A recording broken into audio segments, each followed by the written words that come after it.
Okay, come to the next point, commercialisation of agriculture. ठीक है, आज हम पढ़ेंगे नया टॉपिक आपका है commercialisation of agriculture. By the late 18th century, the company was also trying to expand the cultivation of opium and indigo. 18th century में company ने ये सोचा कि हम क्यों ना अपनी कल्टीवेट जो है हमारा कल्टीवेशन उसको बढ़ाए लेते हैं, और बढ़ाने किस उससे इनको ओपियम और इंडिगो, यानी कि हम दूसरे वर्ड्स में कह सकते हैं कि लोग उस चीज़ को कल्टीवेट कराना चाहते थे जिस चीज़ में इनको ज़्यादा प्रॉफिट मिल रहा था।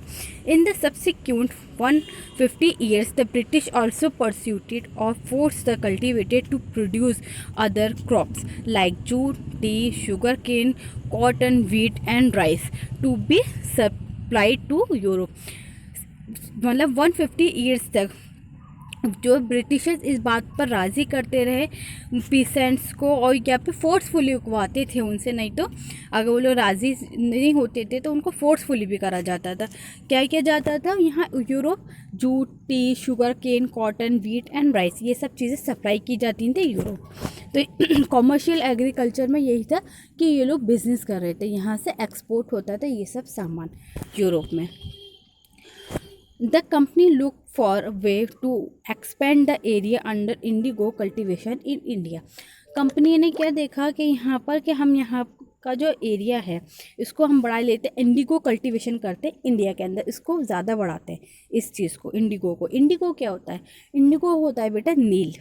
ठीक है, from the last decade of the 18th century indigo cultivation in Bengal rapidly expanded. और 18th सेंचुरी में क्या हुआ बंगाल के अंदर कि इंडिगो जो है एकदम एक्सपेंड हो गया, इसको बढ़ाया इनका जो कल्टीवेशन था। Only about 30% of indigo import to Britain in 1788। 1788 में सिर्फ 30% वहाँ पर क्या होता था? एक्सपोर्ट होता था इंडिया से इंपोर्ट होता था टू ब्रिटेन, यानी इंडिया से जाता था ब्रिटेन में। ठीक है, 30%, लेकिन वो फिगर बढ़ के 95% हो गई 1810 में। ठीक है, ये फिगर जो एकदम वेंट अप हो गई, बढ़ गई थी। Commercial agents and officials of the company began investigation in indigo production to increase their profit. अब क्या हुआ, जो कॉमर्शियल एजेंट थे इन लोगों के और जो कंपनी के ऑफिशियल ऑफिसर्स थे, इन लोगों ने इन्वेस्टिगेशन करी indigo production to increase their profit.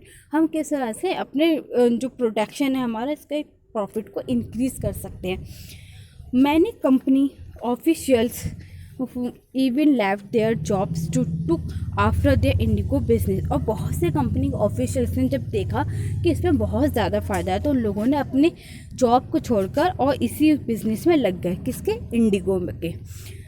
Many peoples from Scotland and England came to India and became planters to grabs the opportunity.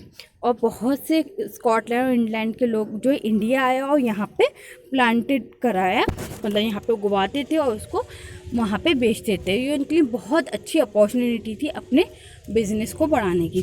The company and banks were giving loan for Indigo cultivation at that time. और इस वक्त क्या था कि company और banks loan देने को तैयार थे कल्टीवेटर्स को कि आप इंडिगो को यहाँ पे उगाइए, लोन देते थे उसके लिए।